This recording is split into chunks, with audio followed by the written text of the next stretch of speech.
बिस्मिल्लाहिर्रहमानिर्रहीम। अस्सलाम वालेकुम। पाकिस्तान और चीन मिलकर सरहद पर हमला कर सकते हैं। भारतीय वजीर दिफा का तहलका खेज बयान सामने आ गया। लेकिन मजीद डिस्कस करने से पहले हमारी वीडियो को लाइक करें, दुनिया की खबर चैनल को सब्सक्राइब करें और बेल आइकन को प्रेस करें। नई दिल्ली। भारतीय वजीर दिफा राजनाथ सिंह ने इल्ज़ाम ऐद किया है कि पाकिस्तान और चीन मिलकर सरहद पर हमला कर सकते हैं।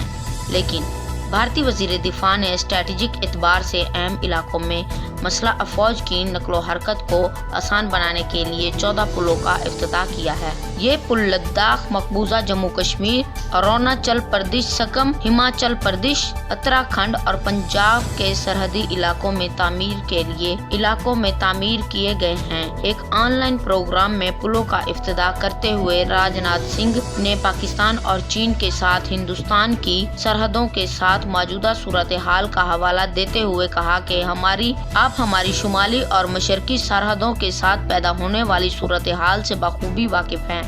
पहले पाकिस्तान और अब चीन भी गोया किसी मिशन के तहत कोई सरहदी तनाज़ा पैदा कर रहे हैं। इन्होंने कहा कि पाकिस्तान और चीन के साथ हमारी 7000 किलोमीटर की सरहद है, जहां कशीदगी जारी है। शुक्रिया।